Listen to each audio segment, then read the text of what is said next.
Graça e paz em Jesus a todos, amém? Estamos aqui em nossa quarta parte de nossa primeira aula de heresiologia. Nós iniciamos nossa aula falando sobre a introdução à heresiologia, as seitas e como identificar, e entramos falando sobre a ICAR, Igreja Apostólica, Católica Apostólica Romana, a ICAR. Estivemos aqui falando sobre a ICAR na questão a respeito do papado, mariolatria, a decadência da Igreja de Roma, como que aconteceu. Passamos toda essa questão aí para os irmãos. E agora, vamos estar dando uma olhadinha em outro ponto, que eu até botei aqui no quadro aqui. É Pedro o fundamento da igreja? É Pedro o fundamento da igreja? Olha, a passagem que eles usam no Evangelho de Mateus, que é usado para tentar fundamentar a questão de que Pedro, ou a igreja, está fundada, a igreja está apoiada sobre Pedro, que Pedro é a base em que a igreja foi edificada.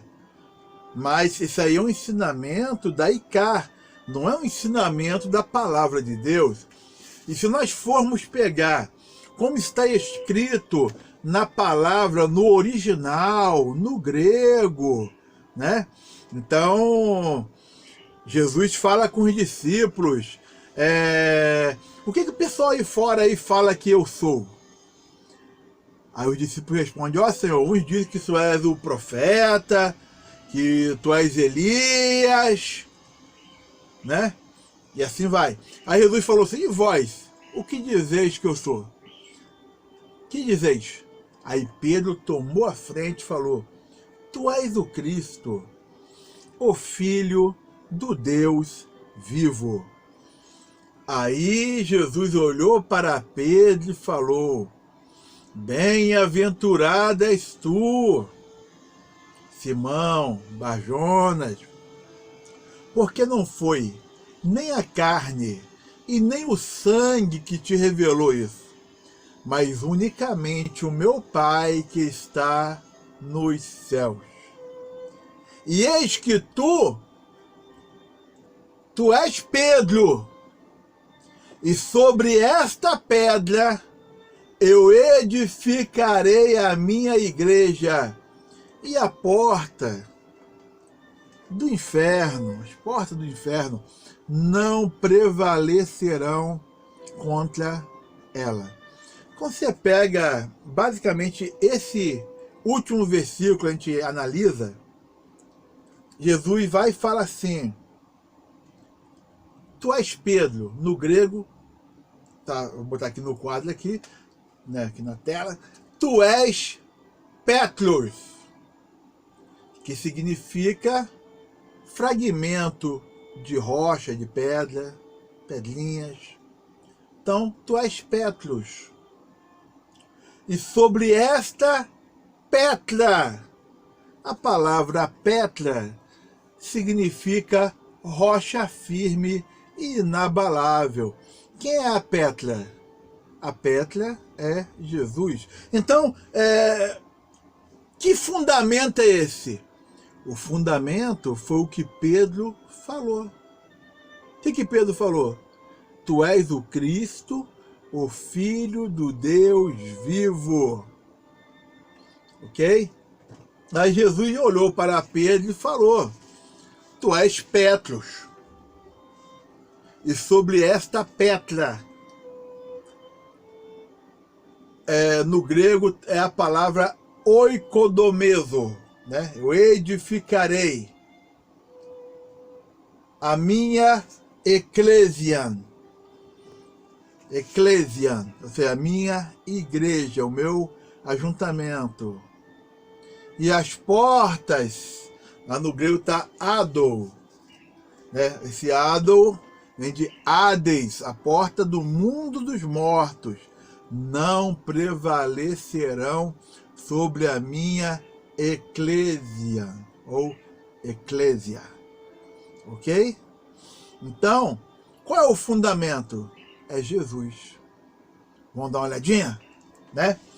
Bem, vamos lá. É Pedro o fundamento da igreja? É a pergunta. A igreja católica romana considera o apóstolo Pedro como a pedra fundamental sobre a qual Cristo edificou a sua igreja. Isso aí na visão, na interpretação da ICAR. Para fundamentar esse ensino, apela principalmente para a passagem de Mateus, capítulo 16, do versículo 16 ao versículo 19, que nós já citamos aqui, né? Dessa passagem, a igreja romana deriva o seguinte raciocínio. Primeiro, Pedro é a rocha sobre a qual a igreja está edificada. É um ensinamento da ICAR, não exatamente da Bíblia. B. A Pedro foi dado o poder das chaves. Portanto, só ele detém o poder de abrir a porta do reino dos céus. Tem até aquela história de que Pedro está lá na porta dos céus. Pedro tornou-se o primeiro bispo de Roma, ou o primeiro papa. Historicamente, não tem base nenhuma. Nem Bíblia, nem biblicamente, nem historicamente. E letra D, toda a autoridade, da visão da ICA, foi conferida a Pedro até nossos dias, através da linhagem de bispos e papas, todos vigários de Cristo na terra. Essa é a interpretação da Igreja de Roma. Vamos lá? Nós temos aqui uma interpretação absurda. Absurda. Partindo deste raciocínio, o padre Miguel Maria Giambelli põe o versículo 19 de Mateus, capítulo 16, nos lábios de Jesus da seguinte maneira. Olha como é que o padre Miguel Maria Giambelli, ele põe as palavras da seguinte maneira nos lábios, na boca de Cristo.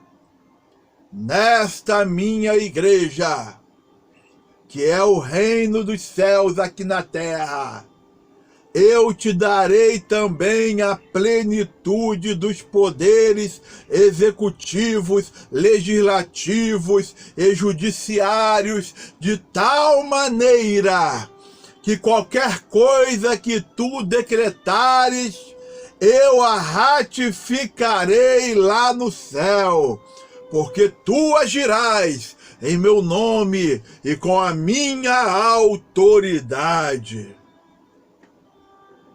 A fonte disso aí é o livro A Igreja Católica e os Protestantes, página 68. É um negócio assim sem pé e sem cabeça e sem base, né, aqui desse padre Giambelli, ok? Numa simples comparação entre a teologia vaticana e a Bíblia Sagrada, a respeito do apóstolo Pedro e sua atuação no seio da igreja nascente, descobre-se quão absurda é a interpretação romanista a respeito da pessoa e ministério desse apóstolo do Senhor. É uma interpretação absurda da Igreja de Roma.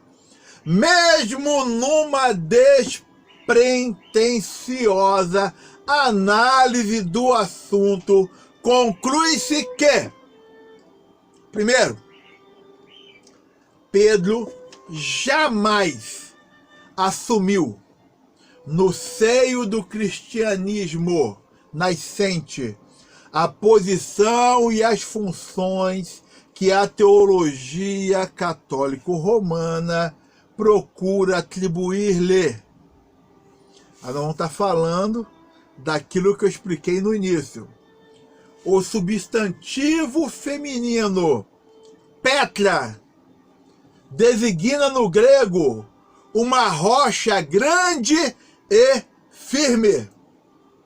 Já o substantivo masculino Petrus, para Pedro, é aplicado geralmente a pequenos blocos rochosos, móveis, bem como a pedras pequenas, tais como a pedra de arremesso.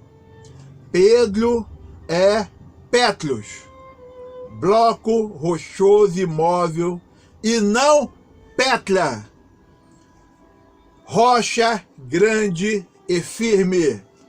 Portanto, uma igreja sobre a qual as portas do inferno não prevaleceriam, não poderia repousar sobre Pedro. Vamos lá? Outra análise. De acordo com a Bíblia, Cristo é a pedra. Estavas vendo isso, na passagem de Daniel. Quando uma pedra foi cortada, sem mão, ou sem auxílio de mãos, a qual feriu a estátua nos pés de ferro e de barro, e os esmiuçou. Daniel 2:34.